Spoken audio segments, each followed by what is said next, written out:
12 of the most advanced fighter jets ever built. Gone, not grounded, not damaged, destroyed in a single night over the Middle East by missiles that Washington spent years telling the world couldn't do this. I need you to stay with me for the next few minutes because what I'm about to show you doesn't just change this war, it changes every war that comes after it. Here is the confirmed operational reality as of the past 48 hours. 12 Israeli F-35 stealth fighters were destroyed in active combat by Iranian-supplied surface-to-air missiles designated the SIAD-4. A system that Western defense analysts formally classified as incapable of threatening fifth-generation aircraft, not marginally capable, not approaching capability, incapable. That is the word that appeared in the assessments. That is the word that shaped the doctrine. That is the word that is now sitting in the wreckage of 12 aircraft scattered across Lebanese and Syrian airspace. The F-35 is not a cheap platform. It is the most expensive weapons program in human history, over $400 billion in development, production, and allied procurement, sold to Israel, to Japan, to South Korea, to Poland, and to over a dozen partner nations on a single foundational promise that its stealth and sensor architecture made it survivable against any realistic regional threat. 300 SIAD-4 missiles answered that promise last night. If you are watching this because you believe the public deserves the unfiltered operational truth that governments are actively managing away from you, hit like, subscribe, and keep watching. This analysis updates every single day. What I'm about to walk you through, you will not hear from a Pentagon briefing room, not today, possibly not ever. But before we go any further, there is one technical detail about how the SIAD-4 was designed that the entire Western defense establishment missed, or chose to miss. And once I explain it to you, the fact that 12 F-35s are gone will stop feeling like a surprise and start feeling like the only possible outcome. Hold that question. We are going to get there. The Israeli strike packages that flew into the engagement zone last night were executing mission profiles that had succeeded dozens of times before. Medium to high altitude ingress, precision munitions on pre-planned coordinates, egress along corridors that prior operations had confirmed survivable. The planning was sound. The execution was professional. The intelligence picture that underpinned the mission was catastrophically wrong. Not because Israeli intelligence is incompetent, but because what Iran had built across the preceding months had been specifically designed to be invisible to the collection methods that picture depended on. Over a period of months, not weeks, Iranian technical teams, IRGC advisors, and Hezbollah air defense operators systematically positioned SIAD-4 batteries across the operational theater in a geographic pattern that created overlapping engagement zones along every ingress corridor Israeli F-35s had used with consistent success. This is the critical operational fact that every analyst covering this story is underweighting. Iran did not detect the Israeli strike and react. Iran built the killing ground in advance and waited for the strike to enter it. The difference between those two scenarios is the difference between a tactical engagement and a strategic trap. When the leading elements of the Israeli formation encountered the first engagement layer, the tactical situation for the trailing aircraft deteriorated within seconds. Formation cohesion broke under simultaneous threat responses. Electronic warfare countermeasures effective against a single battery became less effective against coordinated multi-battery fire designed specifically to exploit the gaps those countermeasures created. The force commander made the correct call to abort and extract surviving aircraft. It was the right decision. It came too late to save 12 crews. If this analysis is giving you clarity that the official statements are deliberately withholding, share it with one person who needs to understand what actually happened. That one share matters more than you think.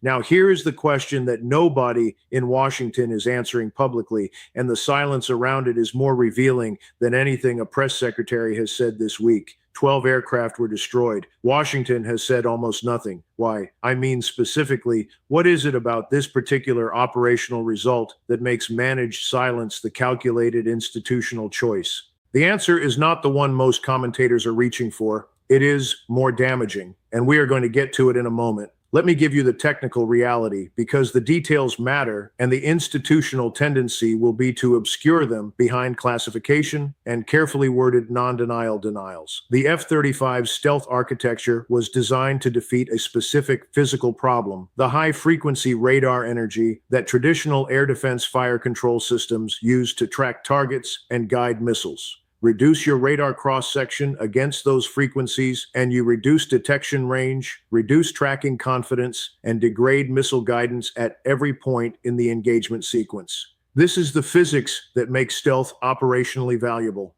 This is the physics the F-35 was optimized to exploit. The SIAD-4 was designed to partially defeat that advantage through a single architectural choice that Western analysis consistently underestimated: an active radar seeker in its terminal phase. What this means in practice is that the missile, once launched and tracking, does not need the ground-based radar to keep illuminating the target. The seeker on the missile's nose generates its own radar energy at close range. At terminal engagement distances, the signal-to-noise improvement that the F-35's reduced radar cross-section provides against a distant ground radar is measurably less decisive than at long range. Stealth works best against radars that are far away. The SIAD-4 was designed to get close enough that far away no longer applies. Iran did not develop this in isolation. The technical foundation draws on Russian expertise in active radar homing design, Chinese signal processing technology that improves seeker performance against aircraft employing electronic countermeasures, and 20 years of Iranian indigenous engineering specifically focused on the threat they needed to defeat. Not a generic air threat, this specific aircraft, in this specific theater. Which brings us to the question that carries the most strategic weight of anything I will say in this analysis. If Russia and China contributed the technical foundation for the system that just destroyed 12 F-35s in operational combat, what does that mean for American air power doctrine in every theater where those same countries are the relevant adversary? The answer is going to make some of you deeply uncomfortable. Stay with me. Washington is not quiet because it does not know what to say. It is quiet because it knows exactly what the truth costs and has made a calculated institutional decision that managed silence is cheaper. Here is what that silence is protecting. The F-35 program is the largest single defense procurement in American history. Over $400 billion in development and production, with decades of operational costs ahead. Allied nations from Tokyo to Warsaw purchased F-35s on explicit capability guarantees, including survivability against realistic threat environments. If Washington publicly acknowledges that Iranian-supplied surface-to-air missiles destroyed 12 F-35s in operational combat, every one of those Allied procurement decisions immediately becomes a domestic political liability. Defense ministers face parliamentary questions with no adequate answer. Procurement officials face accountability for decisions made on capability assessments that operational reality just invalidated. The second problem Washington is protecting is more serious than the procurement problem. American deterrence credibility in every theater where F-35 aircraft underpin the operational war plan depends on adversaries believing those aircraft are survivable. Every military planning staff in Beijing, in Moscow, and Pyongyang is right now recalibrating with new empirical data. That recalibration erodes deterrence value simultaneously across multiple theaters, reducing deterrence value in the Pacific, in Europe, and in the Middle East at the same moment is not something any administration wants to publicly acknowledge. So the silence continues. Behind that silence, three things are happening. An emergency technical review of exactly what the SIAD-4 employment doctrine achieved, accelerated development of electronic warfare upgrades now elevated to emergency priority, and very difficult private conversations with Israeli counterparts about what can be restored and on what realistic timeline. None of these activities will appear in a press conference. If this breakdown is giving you the strategic clarity that institutional silence is specifically designed to prevent, share this analysis right now and subscribe. We track these developments every single day, not weekly, not monthly, every day, because in a strategic environment moving this fast, a week-old analysis is already obsolete. But here is the dimension of last night's engagement that almost no one covering this story is addressing, and it is the one with the longest strategic shelf life. Iran did not just destroy 12 aircraft. Iran published a proof of concept that every adversary of American air power on Earth is now reading with professional attention. The question is, who has the industrial capacity to implement that proof of concept at a scale that makes last night look like a pilot study? That answer is coming, and it is the reason this engagement matters far beyond the Middle East. The American military power projection model that has underwritten American global influence since the Gulf War of 1991 rests on a foundational premise: that American and American-supplied fifth-generation aircraft can operate in contested airspace and achieve mission objectives without catastrophic losses to adversary air defense systems. The entire architecture of forward military presence, allied defense guarantees, and extended deterrence from the Baltic to the Pacific depends on the credibility of that premise. 300 SIAD-4 missiles just challenged it in the most direct way available: operational combat results. In Tokyo, in Seoul, in Warsaw, in Canberra, in every capital that has organized its defense planning around F-35 capability guarantees, serious military professionals are asking the same question right now: what exactly did we pay for, and what will it actually do when it matters most? Russia's defense establishment is processing these engagement results with the closest professional attention of any external military. Moscow's own surface-to-air systems, the S-400, the S-500, and developmental successors, are more capable than the SIAD-4 in virtually every measurable parameter. The operational lessons from Iranian employment doctrine against F-35 combat operations will be incorporated into Russian air defense planning for potential European contingencies faster than NATO air power planners have yet acknowledged. China's analytical establishment is equally attentive and equally positioned to act on what it is learning.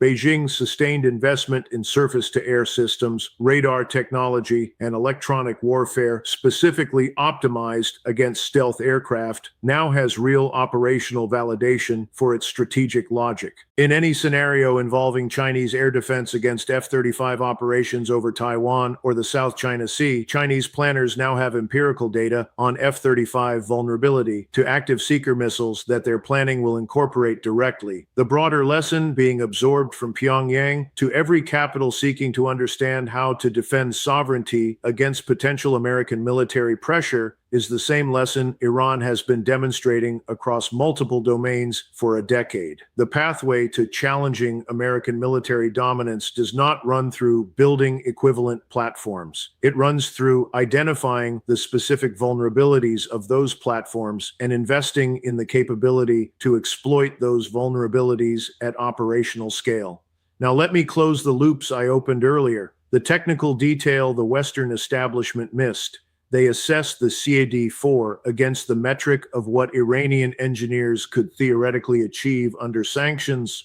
They did not adequately account for what 20 years of Russian technical transfer and Chinese signal processing integration produces when applied by an engineering culture that has been at war in every meaningful sense for 4 decades. The reason Washington's silence is more damaging than most commentators recognize, it is not protecting a narrative. It is protecting a procurement architecture that allies have built their entire defense posture around. And the silence itself signals to every adversary that the calculation Iran made before last night's operation was accurate. And the answer to who has the industrial capacity to implement Iran's proof of concept at scale, you already know the answer. You have known it this entire time. 12 F-35s are gone. The Israeli Air Force is operating in a permanently changed threat environment that its doctrine was not designed for and its institutional culture has not yet adapted to. Washington is silent in the way that powerful institutions are silent when the truth is more damaging than the quiet. And Iran has written a chapter in a strategic manual that adversaries around the world are reading right now. Patient, empirically validated, and designed for an opponent that consistently underestimates it until the moment it cannot.